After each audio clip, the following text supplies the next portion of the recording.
ನಿಗದಿಯಾಗಿದೆ. September 17ರಂದು KPCC ಅಧ್ಯಕ್ಷರ ಚುನಾವಣೆ ನಡೆಯಲಿದೆ. ಸೆಪ್ಟೆಂಬರ್ 13ರಿಂದ ನಾಮಪತ್ರ ಸಲ್ಲಿಸಲು ಅವಕಾಶ ನೀಡಲಾಗಿದ್ದು, ಸೆಪ್ಟೆಂಬರ್ 16 ನಾಮಪತ್ರ ಹಿಂಪಡೆಯಲು ಕಡೆಯ ದಿನವಾಗಿದೆ.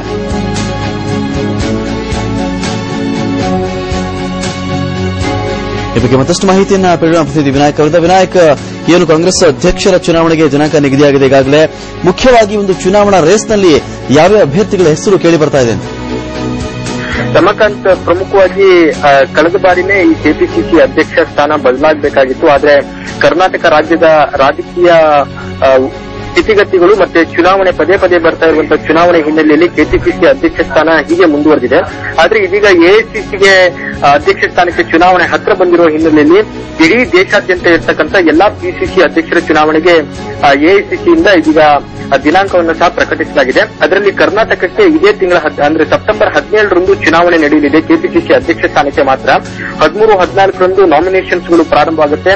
15ಕ್ಕೆ ಪರಿಶೀಲನೆ ಹಾಗೂ 16ನೇ ತಾರೀಕು ನಾಮಪತ್ರ ವಾಪಸ್ ಪಡೆಯಲಿಕ್ಕೆ ಕೊನೆ ದಿನಾಂಕ.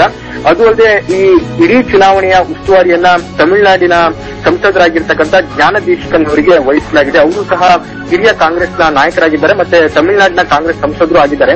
ಪ್ರಮುಖವಾಗಿ ಈ ಬಾರಿಯ ರೇಸ್ನಲ್ಲಿ ಉತ್ತರ ಕರ್ನಾಟಕದ ಪ್ರಭಾವಿ ಕಾಂಗ್ರೆಸ್ನ ನಾಯಕರಾಗಿರುವ ಎಚ್.ಕೆ. ಪಾಟೀಲ್ ಹಾಗೂ ತುಮಕೂರಿನ ಕಾಂಗ್ರೆಸ್ ನಾಯಕರಾಗಿರುವಂತಹ ಜಿ. ಪರಮೇಶ್ವರ್ ಹೆಸರು ಪ್ರಬಲವಾಗಿ ಕೇಳಿ ಬರ್ತಾ ಇದೆ. ಅದು ಅಲ್ಲದೆ ಎಐಸಿಸಿ ಪ್ರಧಾನ ಕಾರ್ಯದರ್ಶಿ ಬಿ.ಕೆ. ಹರಿಪ್ರಸಾದ್ ಅವರ ಹೆಸರು ಸಹ ಪ್ರಮುಖವಾಗಿ ಕೇಳಿ ಬರ್ತಾ ಇದೆ. ಈಗಾಗಲೇ ಇವತ್ತು ದಿನಾಂಕ ಪ್ರಕಟವಾಗಿರುವ ಹಿನ್ನೆಲೆಯಲ್ಲಿ ಇನ್ನು ಮುಂದಿನ ದಿನಗಳಲ್ಲಿ ಕಾಂಗ್ರೆಸ್ ಅಧ್ಯಕ್ಷ ಸ್ಥಾನಕ್ಕೆ ಕಾಂಗ್ರೆಸ್ ಪಕ್ಷದ ಒಳಗಡೆನೆ ಪ್ರಭಾವಿ ನಾಯಕರುಗಳು, ಶಾಸಕರು ಇನ್ನಷ್ಟು ಪ್ರಬಲ ಪೈಪೋಟಿ ನಡೆಯುವಂತಹ ಎಲ್ಲಾ ಸಾಧ್ಯತೆಗಳಿದ್ದಾವೆ. ಅದು ಅಲ್ಲದೆ ಈ ಚುನಾವಣೆ ಬಳಿಕ ಕೆಪಿಸಿಸಿ ಕಾರ್ಯಾಧ್ಯಕ್ಷ ಸ್ಥಾನ ರದ್ದುಗೊಳ್ಳುವಂತಹ ಸಂಭವ ಇದೆ. ರಮಾಕಾಂತ್.